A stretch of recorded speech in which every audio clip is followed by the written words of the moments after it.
Good morning guys. ഞങ്ങളിവിടെ ഹീറ്റോൺ എന്ന് പറഞ്ഞ ഒരു സ്ഥലത്തെത്തി. ആംസ്റ്റർഡാമിൽ നിന്ന് ഒരു 2 hours ഉണ്ട് ട്രെയിനിൽ. ഹീറ്റോൺ എന്ന് വെച്ച് കഴിഞ്ഞാൽ ഇതൊരു നല്ലൊരു വില്ലേജാണ്. ഇവിടെ കാറോ കാര്യങ്ങളൊന്നും ഇല്ല. എല്ലാവരും ബോട്ട് അങ്ങനെയൊക്കെ യൂസ് ചെയ്യുന്നത്. അങ്ങനെയാണ് നമ്മളുടെ ഒരു അണ്ടർസ്റ്റാൻഡിങ് അല്ലേ? അതെ. അന്നേരം ഞങ്ങൾ നടന്നുകൊണ്ടിരിക്കുകയാണ്. ഞങ്ങൾ വില്ലേജിലെത്തി. കാര്യം ഇനി ഇവിടുന്ന് പ്ലാൻ എന്ന് വെച്ച് കഴിഞ്ഞാൽ ഇവിടെ നമുക്ക് ബോട്ട് ഇങ്ങനെ റെന്റ് ചെയ്യാൻ പറ്റും. എന്നിട്ട്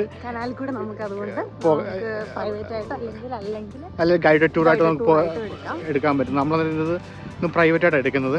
എന്നിട്ട് പോയി നോക്കാം. എന്നിട്ട് ഈ വില്ലേജിൽ കൂടെ ഒക്കെ പോകാൻ പറ്റും.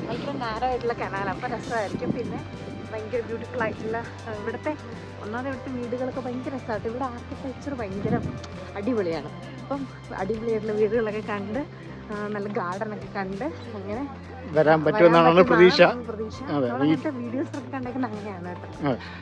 നമ്മളന്നേരം വില്ലേജിൻ്റെ നടുക്കോട്ട് പോയിക്കൊണ്ടിരിക്കുകയാണ്. ഇത് സ്റ്റാർട്ടിംഗ് ആണ്. അന്നേരം നടുക്കോട്ട് പോയിക്കൊണ്ട് അവിടെ ചെല്ല് കഴിയുമ്പോഴത്തേക്ക് ഈ പറഞ്ഞ ബോട്ട് റെൻ്റ് എടുത്ത് കഴിഞ്ഞാൽ നമുക്ക് ഈ കനാലിൽ കൂടെ ഒക്കെ പോകാൻ പറ്റും. അന്നേരം അവിടെ ചെന്ന് കഴിഞ്ഞാൽ അടുത്ത കാഴ്ചകൾ കാണാം. അപ്പം നമ്മൾ നടന്നുകൊണ്ടിരിക്കുകയാണ്. നമ്മുടെ ഈ ലൊക്കേഷനിൽ നിന്നൊരു 10 minutes ഉണ്ട്. ഓൾമോസ്റ്റ് 1 kilometer ഉണ്ട് നമ്മൾ ഉദ്ദേശിക്കുന്നിടത്തുനിന്ന് ബോട്ട് റെൻ്റിൽ കിട്ടാൻ വേണ്ടി. ഇത് ഞാൻ പറഞ്ഞത് ഇത് വില്ലേജിൻ്റെ സ്റ്റാർട്ടിംഗ് ആണ്. അന്നേരം ഇവിടെ കുറച്ചുകൂടെ ടൂറിസ്റ്റിയാണ്. പക്ഷേ നമുക്ക് ബോട്ട് എടുത്തു കഴിഞ്ഞാൽ വില്ലേജിൻ്റെ ഉള്ളിലേക്കൊക്കെ നമുക്ക് പോകാൻ പറ്റും. ആ ഒരു ലൊക്കേഷൻ എടുക്കാൻ പറ്റുകയാണെങ്കിൽ. അങ്ങനെ ഞങ്ങൾ വില്ലേജിൻ്റെ ഉള്ളിൽ കൂടെ ഒന്ന് എക്സ്പ്ലോർ ചെയ്തതിന് ശേഷം ബോട്ട് എടുക്കാമെന്ന് ഡിസൈഡ് ചെയ്തു കേട്ടോ. അപ്പം നമ്മൾ വില്ലേജിൻ്റെ ഉള്ളിൽ കൂടെയൊക്കെ നടന്ന് കാണുവാണ്. കാര്യം എന്ന് പറഞ്ഞിട്ടുണ്ടെങ്കിൽ നമ്മൾ സ്റ്റാർട്ടിങ്ങിൽ വേണമെങ്കിൽ നമുക്ക് ബോട്ട് എടുക്കാം കേട്ടോ. പക്ഷേ അവിടെ എന്ന് പറഞ്ഞിട്ടുണ്ടെങ്കിൽ ഇത്ര അടിപൊളി വ്യൂ അല്ല. ഐ മീൻ ഓഫ് കോഴ്സ് നല്ല കുഴപ്പമൊന്നുമില്ല വ്യൂ. പക്ഷേ അവിടെ എന്ന് പറഞ്ഞിട്ടുണ്ടെങ്കിൽ കുറച്ച് റെസ്റ്റോറൻറ്റ്, ഷോപ്പ് അങ്ങനത്തെ കാര്യങ്ങളൊക്കെയാണ്. പക്ഷേ ഇങ്ങോട്ട് വന്നിട്ടുണ്ടെങ്കിൽ നല്ല വീടുകൾ, ഗാർഡൻസ് ഇതൊക്കെ ഉണ്ടാവും. പിന്നെ നല്ല ബ്രിഡ്ജ് അങ്ങനത്തെ കാര്യങ്ങളൊക്കെ ഉണ്ട്. അപ്പം ഞങ്ങൾ ഡിസൈഡ് ചെയ്തു കുറച്ചും കൂടെ മുന്നോട്ട് വന്നിട്ട് നമ്മൾ ഒന്ന് എക്സ്പ്ലോർ ചെയ്ത് എല്ലാം നടന്നൊന്ന് കണ്ടിട്ട് നമുക്ക് ബോട്ട് എടുക്കാമെന്ന്. അപ്പം നമ്മളെല്ലാം എക്സ്പ്ലോർ ചെയ്ത് കുറേ നേരമൊക്കെ നടന്നു. അപ്പം നമുക്ക് 1 hour 1 hourന് വേണമെങ്കിൽ എടുക്കാം, അല്ലെങ്കിൽ 2 hours അങ്ങനെ വേണമെങ്കിൽ എടുക്കാം. 2 hours ആണെങ്കിൽ നമുക്കൊരു ലേക്കും കൂടെ പോകാം. 1 hour ആണെങ്കിൽ കനാൽസിൽ ആണ് കേട്ടോ. അപ്പം നമ്മൾ 2 hours എടുത്തത് കേട്ടോ. അങ്ങനെ നമ്മൾ 2 hours-ന് $40 ആയിരുന്നു. സോറി €40 ആയിരുന്നു കേട്ടോ. അപ്പം നമ്മൾ ബോട്ടൊക്കെ എടുത്ത് ഇങ്ങനെ പോവുകയാണ് കേട്ടോ. ആദ്യം നമ്മൾ ഇങ്ങോട്ട് തിരിച്ച് അത് അങ്ങോട്ട് പോകും. അങ്ങനെയൊക്കെ ആയിരുന്നു.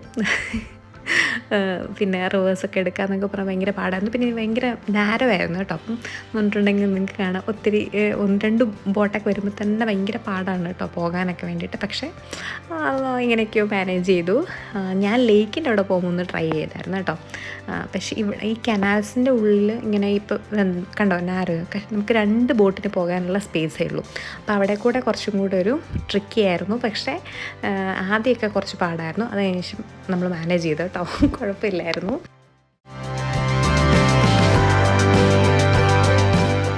ഞാൻ നിങ്ങളോട് ഹീത്തോണിനെ കുറിച്ച് പറഞ്ഞില്ലല്ലോ. ഹീത്തോൺ ആണ് കേട്ടോ. ഞാൻ എന്തായാലും ഹീത്തോൺ എന്ന് പറയാം. അപ്പം ഹീത്തോൺ എന്ന് പറഞ്ഞിട്ടുണ്ടെങ്കിൽ ഭയങ്കര പീസ്ഫുള്ളായിട്ടുള്ള വെനിസ് ഓഫ് നെതർലാൻഡ്സ് എന്നറിയപ്പെടുന്ന ഒരു അടിപൊളി ഒരു കിടിലൻ വില്ലേജാണ് കേട്ടോ നെതർലാൻഡ്സിലെ.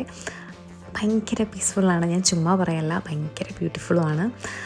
നമുക്കിങ്ങനെ ഞങ്ങൾ 2 hours ആണ് കേട്ടോ എടുത്തത്. ഞാൻ പറഞ്ഞായിരുന്നല്ലോ 2 hours എടുത്തിട്ട് നമുക്ക് സത്യം പറഞ്ഞാൽ മതിയായില്ലെന്ന് തന്നെ പറയാം. കാരണം അത്ര ഭംഗിയാണിത് കാണാൻ വേണ്ടിയിട്ട്.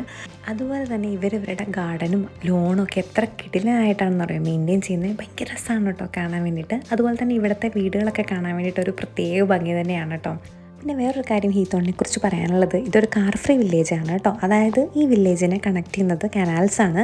അപ്പം നമുക്ക് ഈ വില്ലേജിൻ്റെ പല ഭാഗത്തോട്ടും എത്തിപ്പെടാൻ വേണ്ടിയിട്ട് ബോട്ടിൻ്റെ ആവശ്യമുണ്ട്. അതുപോലെ തന്നെ ഈ വില്ലേജിൽ പലയിടത്തും നോ റോഡ്സാണ് കേട്ടോ. അതുകൊണ്ടാണ് ഇതിനെ ഒരു കാർ ഫ്രീ വില്ലേജ് എന്ന് അറിയപ്പെടുന്നത്.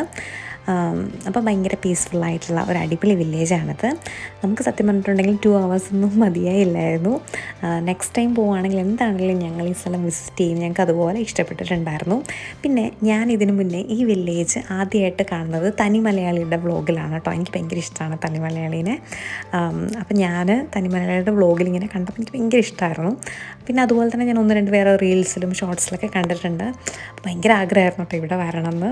ഇവിടെ വരാൻ പറ്റുമെന്ന് ഞാൻ അതൊന്നും വിചാരിച്ചില്ല. പക്ഷേ വരാൻ പറ്റി. ഭയങ്കര സന്തോഷമായി. എന്തായാലും അടിപൊളി വില്ലേജായിരുന്നു കേട്ടോ. ഇനി കുറച്ച് മ്യൂസിക് ആയാലോ. ഞാനിനി കുറച്ച് കത്തി വെച്ച് നിങ്ങളെ വെറുപ്പിക്കുന്നില്ല. അപ്പം നിങ്ങൾ കുറച്ച് മ്യൂസിക്കൊക്കെ കേട്ടിട്ട് വരൂ. അത് കഴിഞ്ഞ് ഞാൻ ബാക്കി പറയാം.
ഞങ്ങൾ ഇങ്ങോട്ട് വരുന്നതിന് മുന്നേ ഞങ്ങൾ നോക്കിയപ്പോഴത്തേക്കും ബോട്ട് റെൻറ്റ് കിട്ടാനൊക്കെ പാടായിരിക്കും എന്നൊക്കെ കേട്ടിട്ടുണ്ടായിരുന്നു കേട്ടോ. പക്ഷേ ഭാഗ്യത്തിന് ഞങ്ങൾ എന്തപ്പോൾ ബോട്ടൊക്കെ ഉണ്ടായിരുന്നു. പിന്നെ അതുപോലെ തന്നെ നമുക്കവർ ബോട്ട് എടുക്കുമ്പോൾ നമുക്കവർ റൂട്ട് മാപ്പ് പോലെ തരും കേട്ടോ. പക്ഷേ സത്യം പറഞ്ഞാൽ ഞങ്ങളുടെ അത് മിസ്സായിപ്പോയി. പിന്നെ ഞങ്ങൾക്ക് തോന്നിയ പോലെ അവിടെ ഇവിടെയൊക്കെ പോയി. എന്നാലും ചിലയിടത്തൊക്കെ പോയി. പിന്നെ അറിയാലോ ഇതിൽ കുറച്ച് പാടൊക്കെ ആയിരുന്നു. നമ്മൾ യു ടേണൊക്കെ തിരിച്ച് വരാൻ വേണ്ടി പിന്നെ എങ്ങനെയൊക്കെയോ മാനേജ് ചെയ്തു. മിസ്സായെങ്കിലും പിന്നെ നമ്മൾ എങ്ങനെ പോയാലും നമ്മൾ തിരിച്ചെത്തും കേട്ടോ. അതുകൊണ്ട് പേടിക്കണ്ട. പിന്നെ ചിലയിടത്തൊക്കെ നമ്മൾ പോകുന്നിടത്തൊക്കെ ഓരോ സൈൻ ബോർഡൊക്കെ അവർ വെച്ചിട്ടുണ്ടായിരുന്നു.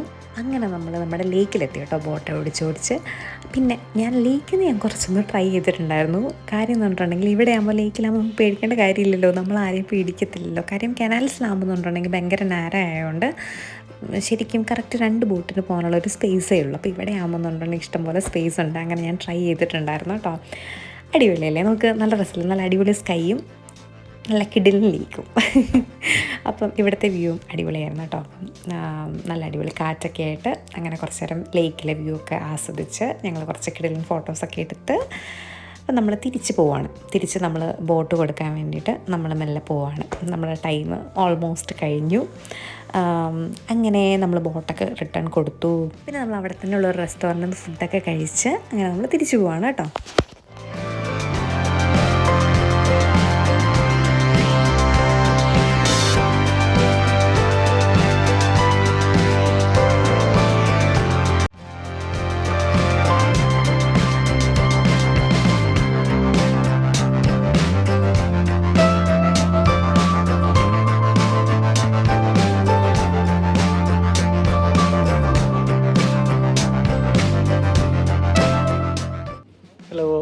ഇപ്പോൾ ഇവിടെ 7 o'clock ആയി ഈവനിങ്.